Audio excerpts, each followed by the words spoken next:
अब हेर देखिन्छ कमिनी मानेर छ होइन हलेसी होलेसुङ पाक रे भने ल हलेसी देखिस् त्यो देखिसक्यो त त्यो त्यत्रो के लगाएको छैन कसैले त ओभरटेक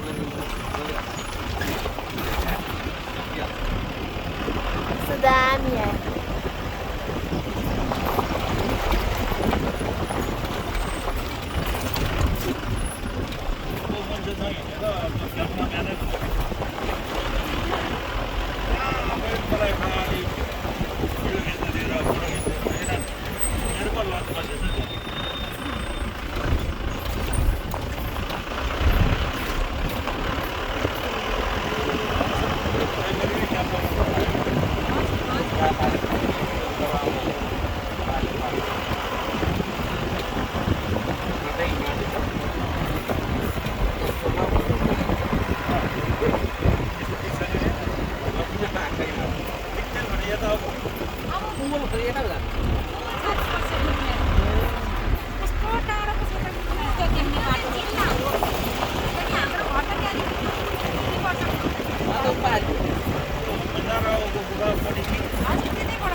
रोकिदियो भनेको होइन आज भन्छ छेत्री बाहुनलाई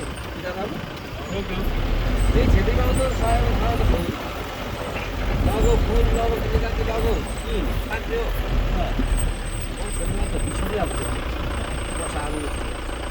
गाडीमा बस्नु भने सबै गाडी फोहोर बनाइदिनु चटपटे खालिदिएको त्यही चटपटे खालिदिएको खाँदै छ यो हामी मजाले पस्यो भने हुँदैन भित्र फोहोर पनि मतलब सफा लाग्छ काहीँदा फोहोर पनि हुँदैन भित्र फोहोर भने के बाहिर पनि सफा छ नि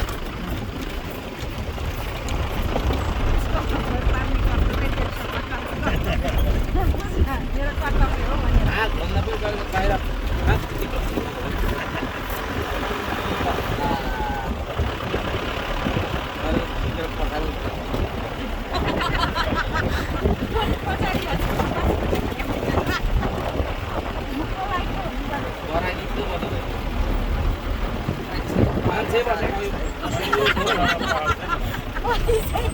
मान्छेले त्यसरी पचाल्छ हुँदैन खोलाबाट पक्रेर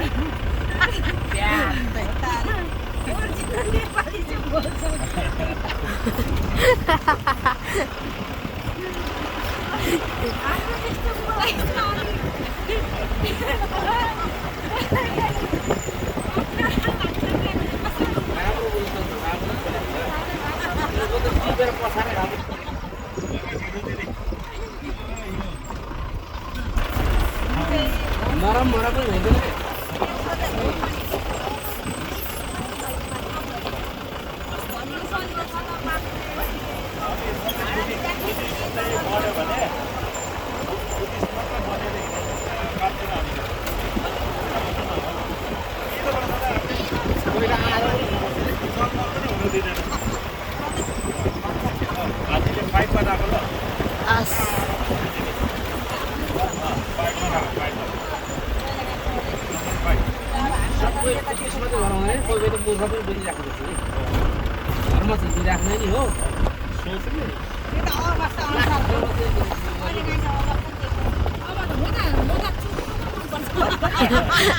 मलाई मेरो साथीहरू घरिघरि यस्तो रिस उठाउँदैन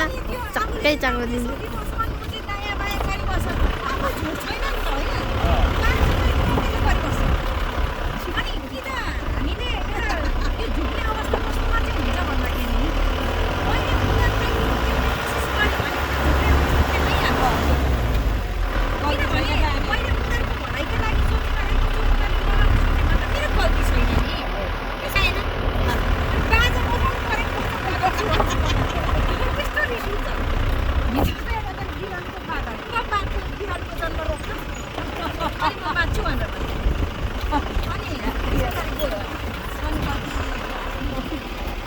बाइकमा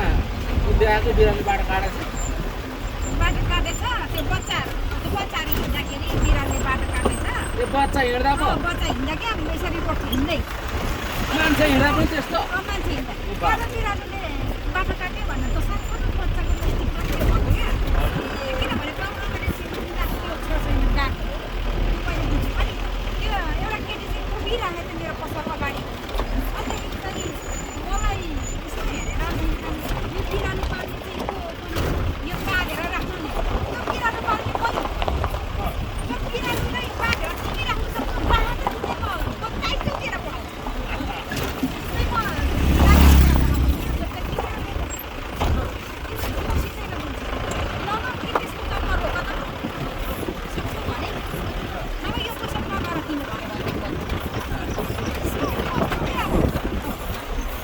बिरालोको जन्मै रोक्नु सबै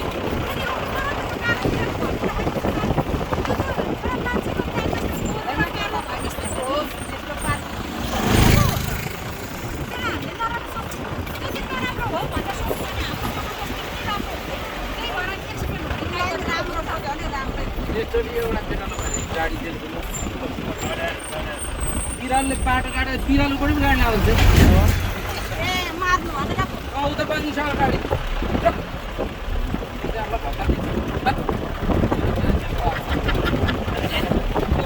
गाडी किन मार्नु उसको बाटो काट्नु कर्तव्य छ यसो रोग उनीहरूलाई ऊ बनाइदिनु पर्यो एउटा छुट्टै बाटो सिकाउनु पर्यो पशु हो त अब त्यही बनाइदिएको बाटो हिँड्छ भन्ने के हुन्छ कहिले सार्पले बाटो काट्छ कहिले बिरालोले बाटो काट्छ कहिले मनमतले बाटो काट्छ त्यो के अब तिनीहरूलाई हामीले के गराउन भयो उनीहरूले हिँड्ने अब जङ्गल काटेर सबै बाटो बनाएपछि कहाँबाट हिँड्ने त बरुमा त मलसाबलाई चाहिँ बढी कोसिस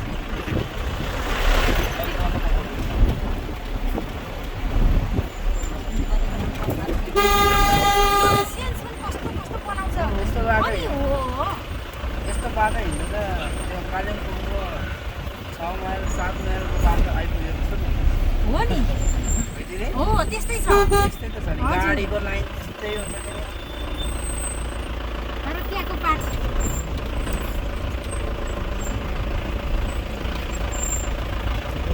आयो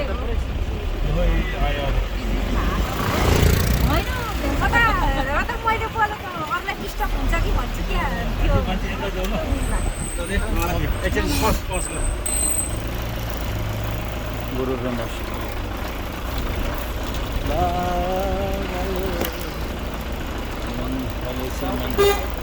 प्रवेशद्वार